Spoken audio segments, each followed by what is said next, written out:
نادي الملوك. Atletico de Madrid. There is still time for Real. Can they find something extra? Another Real corner. Each historical moment needs some context. بنك البدلاء أعصاب والكرة من مودريتش آخر كرة تمشي بالراس. Past events that add other meanings and perspectives to the moment. And the 2014 Champions League final between Madrid and Atletico is only a small part of the whole story. The story of how these two prestigious teams got to the point of being a kick or a save away from lifting the Champions League trophy.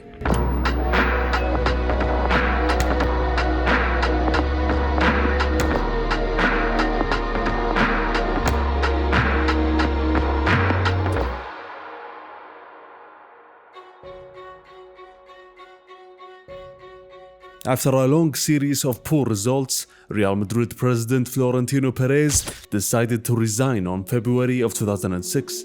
The Galacticos era was officially over. Despite the project's early success, their over-reliance on star names instead on focusing on the weaker parts of the squad led to instability on the pitch and failures in terms of results. 6-1 ha ganado el Real Zaragoza al Real Madrid. Although on the business side, the club was more successful than ever, as Madrid became the richest club in the world in 2006. However, their last sporting title came in 2003, and with several stars either dipping in form, leaving or retiring, El Merengue needed a fresh start, and that fresh start coincided with the newly elected president Ramon Calderon, who won the elections on July of 2006. What was left of the Galacticos needed some discipline. That's why they brought in the Italian Fabio Capello for his second stint.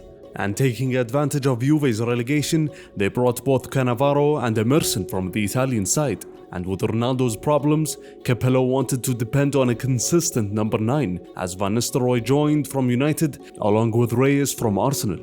The team was full of cracks and issues. As the season started negatively for Madrid, Capello started to criticize everybody. The players, the culture of the team, ex-president Perez, and even the fans. As he said, they go to the Bernabeu as if it was a theater, because they don't cheer enough. Ronaldo was not getting minutes and left for Milan in January. Cassano was off to his old antics, while Beckham wanted to leave for Hollywood to be half a movie actor, as Capello said. But the Spanish La Liga was going through a rough phase that season, as Barcelona's inconsistent form was obvious. There was a golden chance for El Merengue, despite their flaws and issues. As usual in those years, they crashed out of the Champions League in the round of 16, but a streak of positive results in the last quarter of the season pushed them towards the league title, as they won because of head-to-head results against Barcelona. A final dramatic match against Mallorca sealed the third star for El Merengue.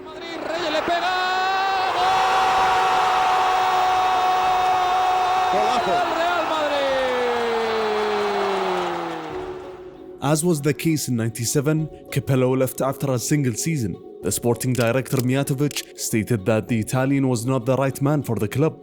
El Merengue then chose the German Bernd Schuster after a great season with Getafe, and with him came a busy transfer market. Beckham, Roberto Carlos, Emerson, Helguera, and Cassano all left the club. And then came names like Schneider, Robben, Pepe, Heinze, and Metzelder. And before that, both Higuain and Marcelo joined in the winter transfer market. Huge changes in Madrid within only 6 months, but that didn't affect their performances on the field, as despite Robben's injury that sidelined him until December, El Merengue kept their lead in the first half of the season and won their first encounter against Barcelona in the Camp Nou.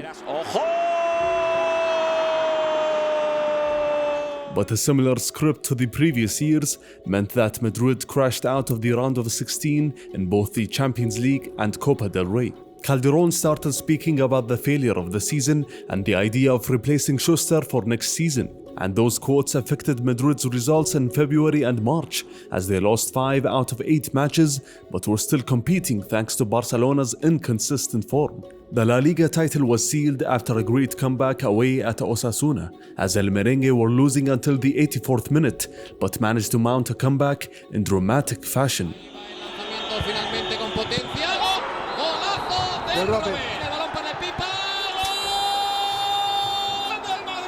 Higuain otra vez.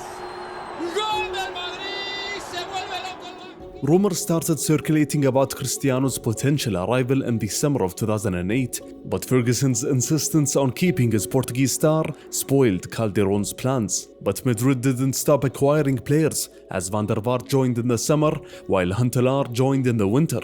On the other hand, the Brazilian Robinho felt that he was mistreated by the club and left for City.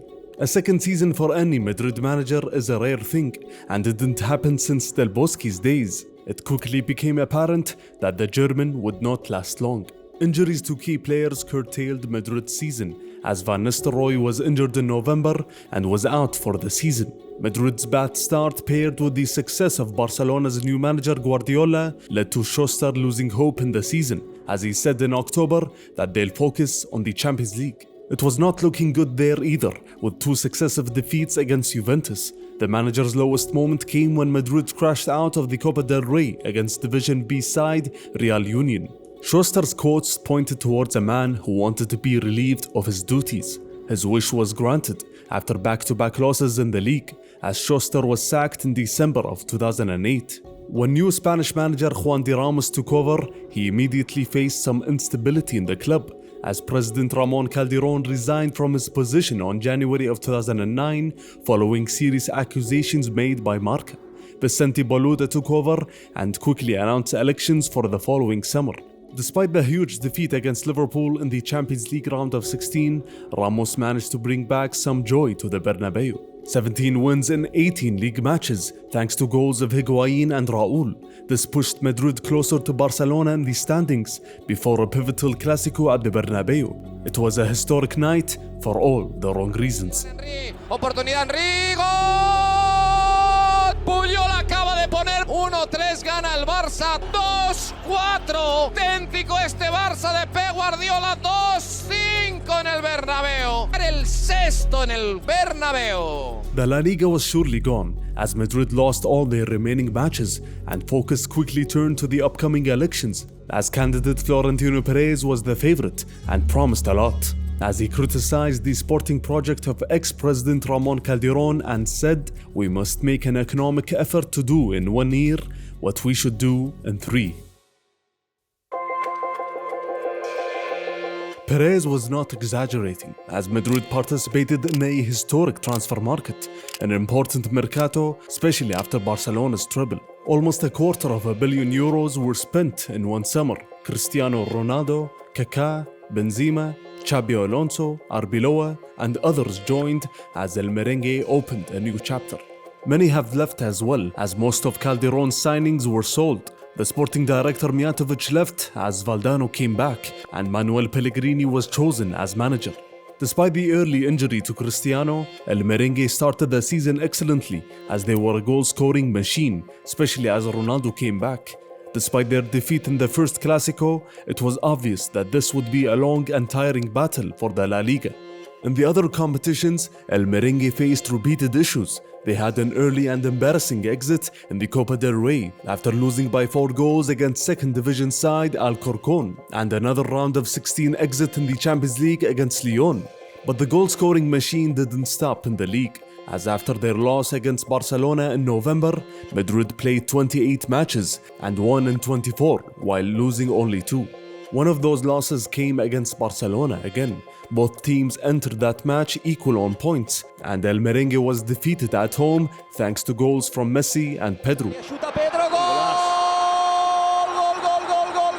As Manuel Pellegrini said after the match that they will push Barcelona to be champions with a tally of 99 points. And that's exactly what happened. Madrid won all their remaining matches and lost the La Liga title with 96 points. They also scored 102 goals. Half of those goals came from the duo of Higuain and Cristiano.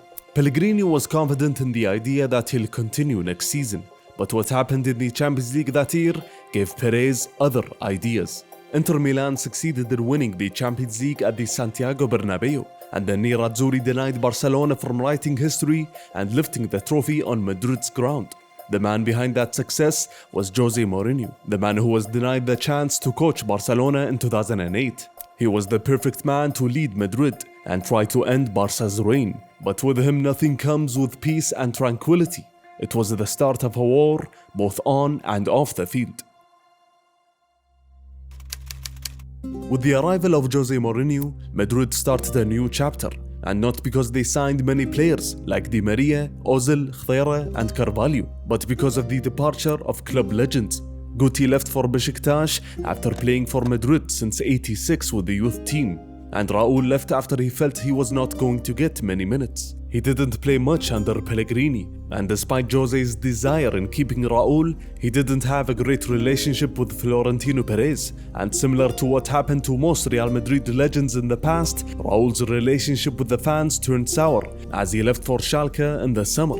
Mourinho came to deliver La Decima for Madrid, and it was obvious that in order to succeed both locally and regionally, Madrid had to overcome Barcelona. So Jose started the battle through his controversial quotes and said after Barca's win against Gijón in the beginning of the season that if opponents handed matches to Barcelona, then it will be hard to win the La Liga title. It was obvious that the Portuguese will not play fairly, and the team started the season perfectly, undefeated in their first 13 matches in La Liga and throughout the group stages of the Champions League. Things were going smoothly for Jose until a match against Barcelona in the Camp Nou. It was a disaster waiting to happen. En el costado, oportunidad, va a jugar el centro, le pega Xavi, ¡gol! Va a encarar línea de fondo, busca el disparo, balón suelto, pega gol. Segundo del Barcelona, minuto 17, el Barça apenas en cuarto de hora marcado el segundo. Viene el pase, perdona, Villa, ¡gol! Leo Messi que se va entre dos, aguanta la entrada, mete un balón profundo. Villa para el cuarto del Barcelona. Mete el pase, el quinto de Defre. Xavi y el barcelonismo estalla porque el quinto... Mourinho said after the match, it was the worst defeat of my managerial career. The season took a wrong turn, as the sporting director Valdano was criticized by Jose for his transfers, especially with Higuain's injury. Mourinho saw that he didn't have a striker and started the Brazilian Kaká up front in a match against Almeria, while Benzema was on the bench. Valdano quickly pointed that Jose had a striker on the bench, while Mourinho lashed back and said that he only reported to the president Perez and Jose Sanchez. The atmosphere was tense, but El Merengue passed the test of Lyon in the round of 16 and got all the way to the semi-finals of the Champions League for the first time since '03, and also got to the Copa del Rey final as well. The opponent in those two ties was Barcelona, as they'll face each other 4 times in a span of 17 days. The first match came in La Liga and ended in a 1-1 draw, and basically made it hard for Madrid to claim the league title. The second match came at the Copa del Rey final, the match that gave Mourinho his first trophy thanks to Ronaldo's header. Atención que llega Di María, el balón para Cristiano. Cristiano Ronaldo! The third and fourth matches were in order to book a place in the Champions League final, as everybody witnessed the ugly side of the game. The aggression and fouls were part of Jose's plans, but the first leg saw Pepe sent off after a hefty challenge on Dani Alves. Mourinho was also sent to the stands, and the match was decided by 2 away goals from Messi in the last 15 minutes. ميسي يراوغ ميسي خلص الثاني جولازو. As Jose got back to the mic to state his opinion. Si le digo a él y a UEFA lo que pienso, lo que siento, termina mi carrera hoy. Josep Guardiola es un entrenador fantástico de fútbol, pero ha ganado una Champions que a mí me daría vergüenza de ganarla, porque la ganó con el escándalo de Stamford Bridge. Y si este año gana la segunda, gana con el escándalo del Bernabéu. A draw at the Camp Nou sealed the tie, as El Merengue ended the season as runners-up with 92 points. The team showed glimpses of counter-attacking perfection, and thanks to Ronaldo, Benzema and Ozil, the team scored 102 goals in La Liga.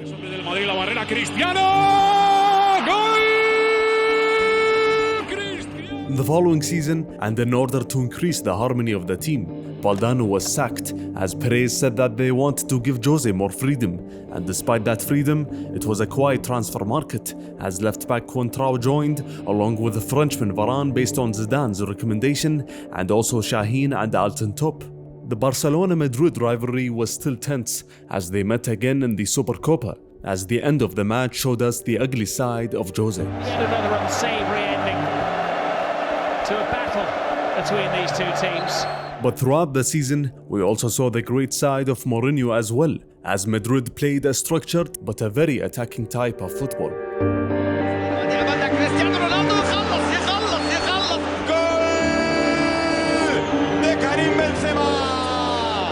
Golpea primero el Madrid. Ronaldo! Oh my goodness! You don't save those out of this world, and the kind of brilliance that will win you a La Liga title.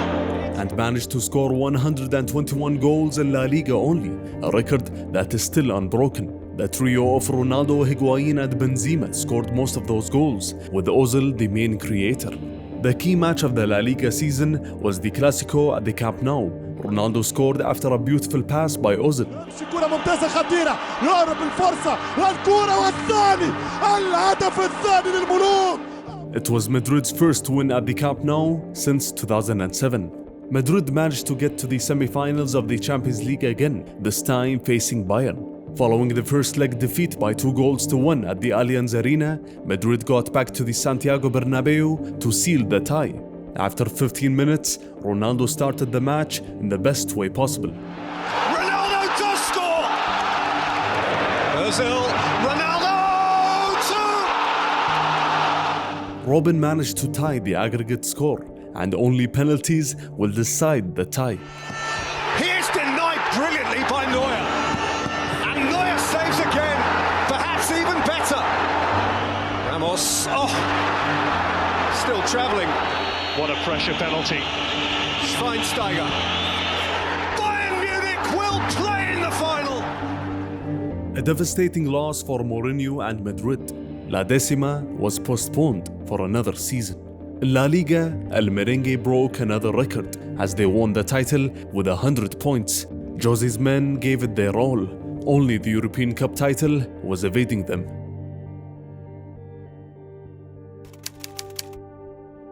A third season for Jose is usually complicated. The signing of Modric was the key headline of the transfer market, and with Guardiola's departure from Barcelona, the focus of Jose's comments shifted to his players. In the beginning of the season, Jose criticized his players and said, "At this moment, I don't have a team." Cristiano Ronaldo stopped celebrating his goals as rumors started to talk about his potential departure. Ozil was the main victim of Jose's criticism as Ramos stood by him. That's why the Spaniard didn't play in the opening match of the Champions League. Jose suddenly decided to start bench keeper Adan in place of the captain Iker Casillas, and then came Diego Lopez in January to be the starting keeper. Para mí, Diego López me gusta más como portero que Iker Casillas. Es simples. All these internal issues culminated in Barcelona having a sizable gap in the standings, as the Catalan club were 16 points away by December. As the league title was nearly impossible for El Merengue, the focus shifted to the other competitions, as Madrid booked their place in the final of the Copa del Rey after beating Barcelona, and got to their third semi-final in a row in the Champions League. Their opponents were Borussia Dortmund, managed by the charismatic Jurgen Klopp. Mourinho was adamant on playing a low block and defend, as he does in most of the big matches throughout the season. But it failed to work against Dortmund's press, as Madrid heavily lost the first leg. The win in the second leg was not enough, as Madrid were out of this round again. The media talked about Mourinho's imminent departure, but there was one last competition to play for, as Madrid faced their neighbors Atletico Madrid in the Copa del Rey final. The match was at the Santiago Bernabeu, the stadium that meant agony for Atleti, as since 2002, the two teams faced 25 times, and the Rojiblancos haven't won once. The script was set to be rewritten as Ronaldo scored the opener, but the tensions that we saw from this team throughout the season arose again in this final, as Atletico scored the equalizer. Diego Costa, الهدافين قناصين. Mourinho was sent to the stands in the 77th minute, as the match went into extra time, where the defender Miranda managed to score the second for Atleti. Tensions were running high again, as Ronaldo was sent off in the dying minutes, and the match ended with a historic Atleti win. As Jose said after the match, "This is the worst season of my life." Now Florentino Perez started searching for a new manager, a calm manager that can control the media and fix all the internal issues within the team so the club can finally deliver La Decima.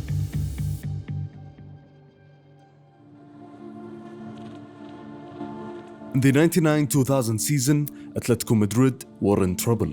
4 years prior, the Rojiblancos were living one of their best periods in history as they achieved the double for the first time in 1996. Under the manager Radomir Antic and players like Diego Simeone, Milinko Pantic and the striker Penev, Atletico won the La Liga title with a 17-point gap from their neighbors Madrid. There were no indications that a disaster was about to happen in the year 2000. It's correct that some players left after the 96 season, but the club entered the 99-2000 season in good shape. So why did the Rojiblancos fall? In the summer of 99, Atleti was built on shaky foundations. Their finances and mismanagement threatened to end the club. The controversial club president Jesus Gil was suspended in December of 99 as administrator Luis Rubi was appointed by the government to maneuver the crisis. After the investigations, it was discovered that big chunks of player salaries were being paid through offshore accounts. Yearly player salaries in La Liga at that time were around the 100,000s on average. But at Atletico, and thanks to those offshore accounts, player salaries were in the millions of euros. The administrator Luis Rubi put an end to this system immediately, and suddenly, as with any worker who gets a pay cut, the performances on the field took a hit. As weeks had passed, Atletico started racking loss after loss, and by January they were in 17th position. New manager Claudio Ranieri decided to step down on March of 2000, as he said, "I cannot do anything for the good of the club in these conditions." Antic was back again, but the club was headed in the wrong direction. Their focus on the Copa del Rey was not in the best interest of the club, especially as they got all the way to the final. At the end of April, the government decided to bring Jesus Gil back to the club, but their fate was decided against Real Oviedo. The Dutch striker Hasselbank missed a penalty in the dying minutes, and Atleti were relegated for the first time since 1934. Everyone thought that Atletico would get promoted straight back up, especially with the strength of the team, but things didn't go as planned. The club decided to sell star players like Hasselbank, Calderon, Capdevila and Solari in order to get through the season financially. A disaster of a start to the campaign pushed the club away from the top positions. Mismanagement of President Jesus Gil saw the club appoint 3 managers throughout the season. It was a tough campaign, and they failed to get promoted thanks to goal difference against Tenerife in 3rd. Club legend Kiko, who was playing that year without a salary, said that this is the strongest 2nd division of all time. But despite failing to get promoted, the fans stood by the club the whole way, as season ticket numbers rose from 27,000 tickets in the 99-2000 season to 42,500 tickets in the 2000-2001 season. And despite failing to get promoted, 45,000 season tickets were sold before their 2nd season in Segunda, which was a club record for Atletico Madrid at that time. The financial backing was significant, but the club still needed to offload players. However, Atletico made some smart signings, like the arrival of striker Diego Alonso on loan, and the club also brought back club legend Luis Aragonés to manage the team. The experienced manager gave a big chance to a 17-year-old talented academy player, whose name was Fernando Torres. Torres played a bit in the previous season, but contributed a lot in his 2nd year as the Rojiblancos played good football throughout the season and were top of the league early on and all the way until the end, as they were finally promoted back up.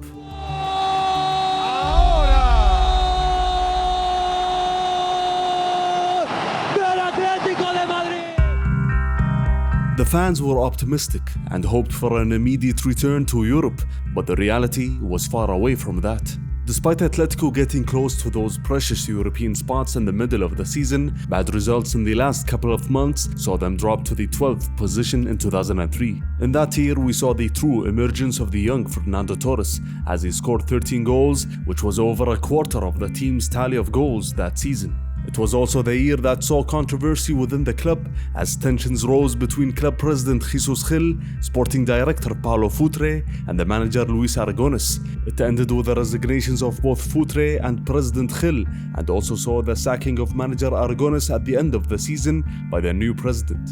The following 3 seasons saw the continued emergence of Fernando Torres, whom was made the club captain at just 19 years of age, and the young Spanish star managed to score 19 goals in the 03-04 season, as the Rojiblancos ended that campaign in an improved 7th position. A good season, but Atletico Madrid were suffering from managerial instability as they tried 4 managers between 2003 and 2006. They also failed in the transfer market and got average positions throughout that period, the 11th position in 2005 and the 10th position in 2006. The sporting director Tony Munoz left in 2006 as Jesus Pitarch took his position to try to fix this problem. Before he left, Munoz left a small present for the club, an Argentinian teenager named Sergio Aguero. Aguero had a lot of minutes in the following season, but his impact was limited as Atleti tried to secure a European spot under new manager Javier Aguirre, whose impact was obvious on the team. That was enough for a 7th position, which qualifies to the UEFA Cup. Atletico Madrid's yearly end-of-season collapses was now a huge issue, and their struggles against big teams reflected the gaps between them and the big boys of La Liga. One match that showed this huge gap was their devastating loss at home by 6-0 against Barcelona. That result was possible despite the Catalan club having an inconsistent season. And the problems didn't stop there, as the club's instability pushed their star Fernando Torres into leaving.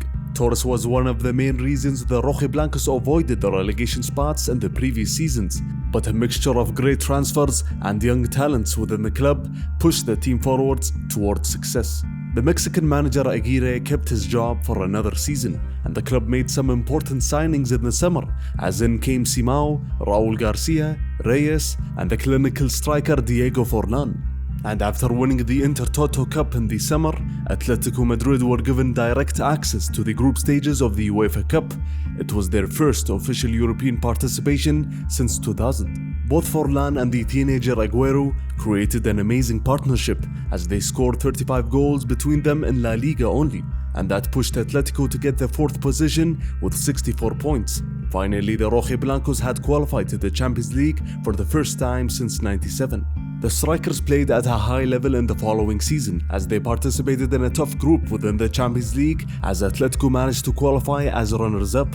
But their European journey ended against Porto in the round of 16, and following a drop in form in La Liga around January and February, the Mexican manager Aguirre was sacked and in came Abel Resino in his place. One thing that Atletico improved was their encounters against La Liga's best, as they won against Barcelona and Villarreal and earned a draw at the Bernabeu against Madrid. That was enough to get the 4th position again. A big factor in Atletico's success that season was the form of Diego Forlan, who scored 32 goals in 33 matches in La Liga, as he won the European Golden Boot Award for the 2nd time in his career. His goal tally in the Spanish league had not been achieved since Ronaldo scored 34 goals for Barcelona back in 1997. Their limited transfer action in the following summer could be one of the reasons Atletico Madrid stagnated in that season, as they were drawn in a fairly good group in the Champions League, but failed to win even a single match in that group. And after losing against Chelsea by 4-0, the manager Resino was sacked as he left the team in 15th position in La Liga. The new manager Kiki Sanchez Flores successfully managed to lead the team to the knockout stages of the Europa League after getting that 3rd position in the group. But Flores struggled to fix the leaky defense at Atleti despite the great performances of the teenager De Gea, whom was promoted from the academy and took the place of the injured keeper Asenjo in the second half of the season. But the team ended the season in 9th with 17 losses. Despite that, their results in Europe were much better, as the Rojiblancos incredibly got to the Europa League final after overcoming teams like Galatasaray, Sporting Lisbon, Valencia, and Liverpool. What's amazing about this European run was the fact that they only won one match and qualified mostly through the away goals rule. One of those crucial away goals was scored by Forlan at Anfield in extra time. Atlético de Madrid! Despite them losing the Copa del Rey final against Sevilla and their struggles in La Liga, Atletico Madrid had a golden chance to win a new title, which is considered their first since '96. They faced Fulham in the final, and after a goal from both sides and going into extra time, in came Forlan in the nick of time to deliver the goods again. Here because Aguero looks to play it in, and Forlan! And it had to be him, didn't it? Atletico Madrid have won the inaugural Europa League final. The manager Flores said after the match, "I found a team in intensive care, and now it has been brought back to life." Atletico Madrid's Europa League triumph gave them the chance to win another European trophy as they faced European champions Inter Milan in the UEFA Super Cup. 2 goals from Reyes and Aguero handed Atletico another European trophy. Intenta marcharse, si va, puede haber gol, gol, gol, gol, gol. It was looking to be a great season ahead, especially as they signed players like Filipe Luis, Diego Godin, Diego Costa, Thiago and Juan Fran in January. A top 4 position was targeted, but all was not going as planned. Diego Forlan came back from the World Cup looking confident with his Golden Ball prize, but his goal-scoring drought started to take shape that season as he scored 8 goals in 32 matches in La Liga. The differences between Atleti and both Barcelona and Madrid were huge, as the Rojiblancos ended the season in 7th, 38 points away from the champions. Atletico also played poorly in their favorite European competition, as they failed to qualify out of the Europa League group stages in what looked like a fairly easy group on paper. Sergio Aguero was the top goal scorer of the team, as he scored 20 goals in the league, his best ever return at that time. But his goals created much controversy, as he refused to celebrate in the last few weeks of the season, which led to speculation that he wanted to leave in the summer rather than honoring his contract as he previously said. He publicly stated that this was a sporting decision in order to continue growing as a player. As per Atleti's customs, the manager Flores was dismissed in the summer, and despite the rumors that linked the club to names like Luis Enrique or Rafa Benitez, management chose the cheapest option and brought back Manzano to manage the team again. In terms of transfers, it was far from cheap, as with the departures of Aguero to City, the keeper De Gea to United, and Forlan to Inter, Atleti had an abundance of funds to build an entirely new team. And came another clinical striker called Falcao from Porto for 40 million euros, which was a club record at that time. With him came Arda Turan, Courtois, Miranda, Diego, and Adrian Lopez. Their former academy player Gabi was back again after being sold to Real Zaragoza back in 2007 to improve. It was a huge transformation in the team, and a transformation like that may come with inconsistent results. Around December of 2011, and following a loss at home against Real Betis, Atletico Madrid found themselves in 11th position, 8 points adrift from the Champions League spots. They also embarrassingly crashed out of the Copa del Rey after a defeat against 3rd division side Albacete. Manzano was finally fired. Atletico's management were aware that chopping and changing managers each year will affect the team in the long run. Since 1987 and until 2011, 44 managers coached the team. That's why the new manager had to be able to hold his position for a longer period and must be adored by the Atleti fans. That's why Chief Executive Miguel Marin convinced the President Cerezo to go for ex-player Diego Simeone. By that time, Diego Simeone had converted quickly from player to manager, as he started with Racing in 2006. He continued to coach 3 additional Argentinian clubs and won the league with River Plate in 2008, where he coached names like Ortega, Alexis Sanchez, and current Atleti player Falcao. Then he went to Italy to manage Catania as he revitalized the team and helped them escape relegation and finish the season in 13th position. Then he came back to Racing in 2011. Atleti's management were aware of Simeone's personality, a strong individual who may not accept authority. But given his past relationship with Diego, Chief Executive Miguel Marin was confident of the Argentinian. Simeone's first task was a psychological one. The team was full of talent, but they needed a dose of motivation and self-confidence, and that's one of Simeone's many traits as a manager. Another trait of Simeone was his defensive approach in playing. Diego was inspired by many great tacticians whom he played for, like Eriksson, Antic, Mancini, Aragones, and Gigi Simoni. He was also inspired by the 1986 World Cup winning manager with Argentina, Carlos Bilardo.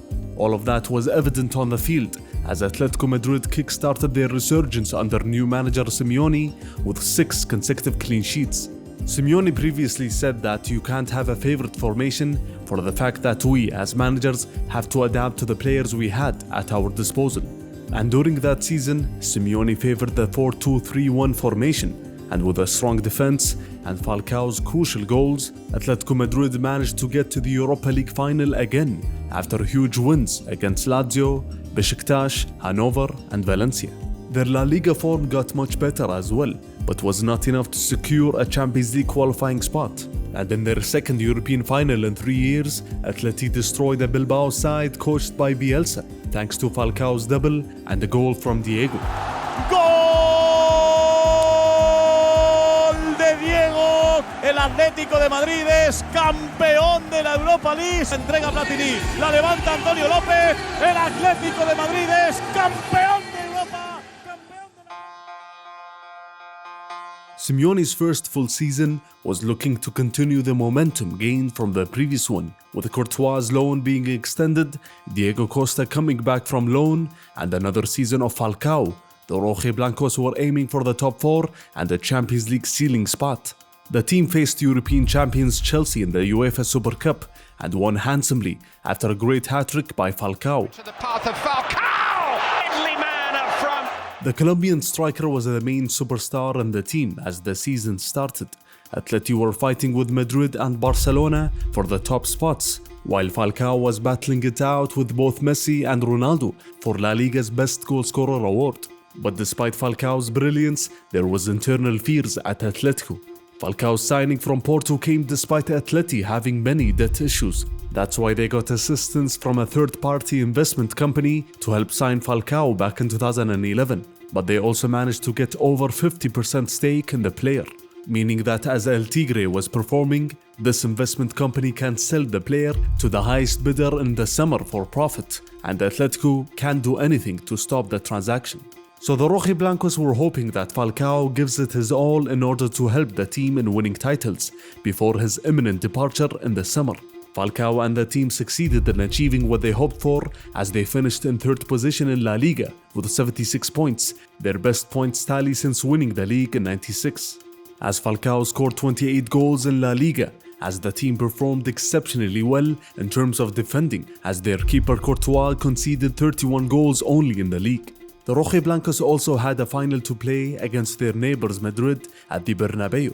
As mentioned before, Atleti haven't won against Madrid since they returned from the 2nd division, 14 years and 25 matches without a win, and that made El Merengue fans raise a banner in 2011 that said, "Wanted, a dignified rival for a decent derby." That's how it was, but in the Copa del Rey final, everything was about to change. Atletico actually pushed the decision to play the final at the Bernabeu. They didn't want to send their fans all the way to Valencia or Barcelona to attend the match. Atletico also won the cup on this stadium and against Madrid on 3 separate occasions, in 1960, then 61, and also in 92, so they wanted to repeat history again. What a goal! Is in! Ronaldo! It's carried on in good vein since. Good feed here from Falcao into Diego Costa. Real chance! Goal! Diego Costa levels it up in the cup final. Koke again. Great cross, headers in! Miranda! And Atletico Madrid lead in the cup final from Juanfran. Tap in! Oh, what a save! Absolutely magnificent stop from Courtois to keep out Ozil. And it's all over.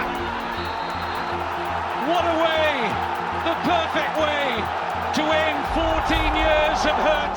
Finally, Atletico managed to defeat Madrid in a crucial match, but this was not a one-off, but the beginning of a battle between the city rivals, not only in Spanish football, but European football alike. Simeone said after the match, there was a time when they were better, but now we're on par. That night, the noisy neighbors finally returned. After Jose Mourinho's departure, Carlo Ancelotti was appointed to fix all the internal issues within the team. He was the 9th coach in the Perez era. Del Bosque was the only manager who ever saw his contract out. Because of the extravagant spending, Perez can't afford to wait, and that will be applied on Carlo as well. He must win titles immediately, and in his first press conference, the Italian alluded to that notion. La Decima is a great aim for everyone connected with the club, and I am ambitious enough to try to deliver that. In the Italian's coaching staff was his regular assistant Paul Clement and Zidane, who had previous capacities at the club. On the other hand, Atletico Madrid were going through a stable period after years that lacked it. They had high hopes for the season, especially as they come off winning a title at the Santiago Bernabeu. In terms of transfers, El Merengue continued spending big, first on young Spanish talents like Isco and Ilaramendi, and also bought back Carvajal after a great season at Leverkusen. Then Madrid broke all transfer records when they paid over 100 million euros to sign the Welshman Gareth Bale from Spurs. Some notable names left the club as well, like Ozil, Higuain, Albiol, Callejon, Carvalho and Kaká. Atletico had a much quieter window, as with the departure of Falcao to Monaco, in came the striker David Villa to replace him, along with the Dutchman Alderweireld to boost the defense. The season started with a surprise, as Ancelotti chose to start the keeper Diego Lopez in the first La Liga match, and took the decision to rotate the keepers throughout the season. And with Carlos' arrival, Cristiano Ronaldo had finally decided to extend his contract after the rumors in the previous season. And El Merengue started the season exceptionally well, as they won 5 out of their first 6 matches in La Liga, and got maximum points in their first 3 matches in the Champions League group stage. Ronaldo was the star of the show as he scored the hat-trick against Galatasaray to raise his tally to 7 goals in 3 matches in the Champions League. Cristiano Ronaldo, great feat. Cristiano Ronaldo, that is stunning. Absolutely stunning. Atleti had a similar start, winning all 6 opening matches in La Liga and the first 3 matches in the Champions League. We saw Atleti's intentions of competing for the league title after they won against Madrid in the Bernabeu. It was Atleti's second win on the stadium in 4 months, and their second win since 1999. Diego Costa scored the winner, the striker whom proved that he was the real replacement for Falcao, as he scored 8 goals in his first 7 La Liga matches, and was on his way to reach a tally of 36 goals in all competitions that season. Madrid then also lost against Barcelona, as Ancelotti tested a different formation than his favoured 4-3-3 because of Bale's early season injury. Madrid fell behind Atleti and Barcelona in the La Liga standings, but in the Champions League, they finished the group stage with 16 points and remained undefeated. Atleti matched that, 16 points and undefeated, and following the draw, Atletico faced Milan, whom were in a transitional period, while Madrid faced Schalke. In February of 2014, the positions were switched, as Atletico Madrid were struggling and fell to 3rd position. On the other hand, Madrid had established themselves as league leaders thanks to the newly nicknamed BBC Trio, and after winning his 2nd Ballon d'Or, Ronaldo was in the form of his life and firing on all cylinders. In the match against Schalke in the round of 16, he scored 4 goals as Madrid won handsomely after the 2 legs. Brilliant run this from Ronaldo. He just scores when he wants to. Atletico Madrid had easily passed the test of Milan, as we witnessed that season the true emergence of youth product Koke, whom has become an integral part of their midfield. Simeone's formations always had a defensive mindset, but he gave some attacking players freedom to create. That's why their goal-scoring record was great. It was proving to be a revenge season for El Merengue, as they faced Atletico Madrid in the semi-finals of the Copa del Rey and won by 5-0 after 2 legs. Madrid also faced Dortmund again, this time in the quarterfinals of the Champions League, as they successfully passed that test. Ronaldo! It's 3 on the night for Real Madrid. Ancelotti's men also managed to extend their unbeaten streak in all competitions to 31 matches, now leaders of La Liga, and in the semi-finals of both the Champions League and Copa del Rey. The treble was realistic. Atleti were navigating their season efficiently, and after facing Barcelona in the quarterfinals of the Champions League, Diego scored one of the goals of the season. As Atletico successfully managed to defeat the Catalan club and book a place in the semi-finals for the first time since 1974. They were also the only team left in the competition who didn't taste defeat. Madrid's treble dreams were quickly swept away after 2 consecutive losses in the league against Barcelona and Sevilla. But they still had the Copa del Rey final against Barcelona. Ronaldo missed the match because of injury, but Madrid were grateful to have the Welshman Bale, who scored a fantastic solo goal in the dying minutes.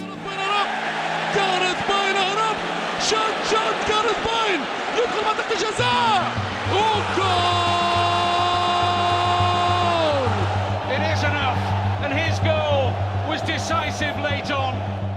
The semi-finals of the Champions League were now set. Atletico will face Chelsea under the management of Jose, while Madrid will face their European rivals Bayern under their new Catalan manager Pep Guardiola. The first leg was cautious in both matches, a goalless draw at the Calderon and a single goal at the Santiago.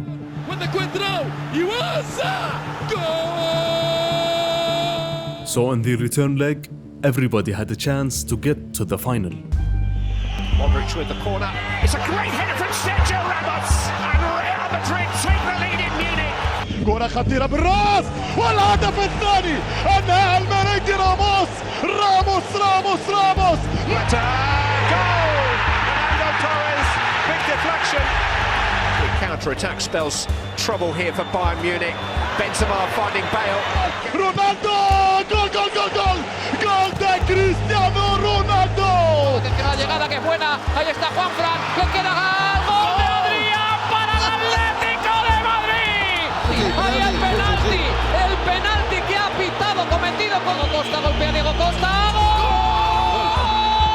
¡Gol del Atlético de Madrid! Aparece Diego Costa, cabezazo de Arda nuevamente, gol del Atlético de Madrid. It's Ronaldo. الرابع من الدون. It is the perfect ending to the perfect night.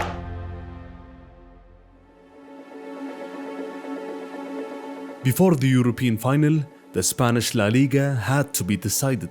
With Madrid falling away from the lead, the race was between Atleti and Barcelona. And despite Atleti having a 4-point gap in the lead with 3 matches left, the Rojiblancos slipped up in their next 2 matches after a defeat and a draw. That meant that the last match of the season at the Camp Nou was going to decide the title. A draw was enough for Atletico, and nothing other than a win for Barcelona will do it. ليو التصوير صاروخية يا سلام قاتلة بكرة الأحلام يوسع كابي بالراس فعلا دياغو كودين يعلن قاضي المباراة. مشاهدينا الكرام أتلتيكو مدريد بطل إسبانيا جماهير الكتالونية تحيي الفرقة المدريدية. Atletico were back to being one of Spain's elite, and now was the time to be one of Europe's elite in the Champions League final. It was Atleti's first European Cup final since 1974, when they lost against Bayern München. That 40 years of wait was the longest for any European club in history. On the other hand, El Merengue waited 12 years for another European final. It was Carlo Ancelotti's 4th final as a manager, whereas it was Diego Simeone's first Champions League final ever. He had the golden chance to join his compatriots Luis Carnilla and Helenio Herrera as the only non-European managers whom have won the title. In terms of selections, Xabi Alonso missed the final because of a yellow card suspension. Khedira took his place in the midfield, whereas Atleti's captain Gabi came back from suspension, and Diego Costa managed to recover from injury to start the match, while Arda Turan was not physically ready to be involved. La décima for Madrid, or the first for Atleti. The Estadio da Luz will uncover the secrets of this final.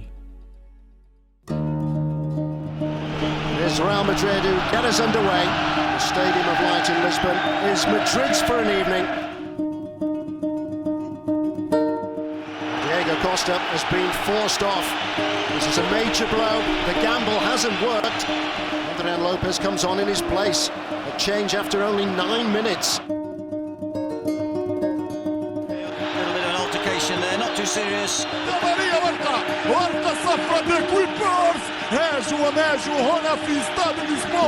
It's Cristiano Ronaldo's view. Koke has to be careful. Too many free kicks.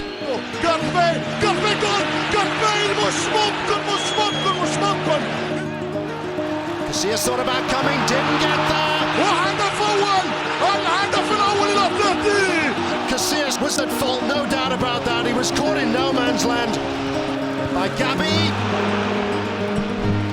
Terrific challenge there by Felipe of the 3 frontmen, but here's a chance. It's a fabulous run by Di Maria, and he's held back. Ronaldo يمشي. Ronaldo, he couldn't get there. Here's Bale.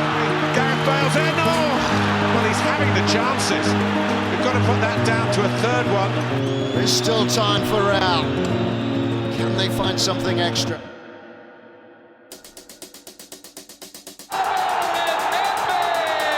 الريال ما قدم شيء ما فماش روح. ثلاثيا بركلات الترجيح.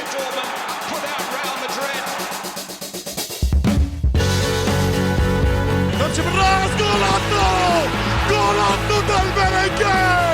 ريال مدريد انطلق الشوط الثالث. دي ماريا شجراه، دي ماريا يهرب، دي ماريا جول It's Gareth Bale with a big moment. Marcelo Golato el tercero del Malaki. انهار الروخ بلانكوس. ماغساك يا كورة It's Ronaldo. كوارتو del Merengue. الرابع للريال. La Decima has been achieved. Their 10th win in the European Cup and the Champions League. That long wait is over.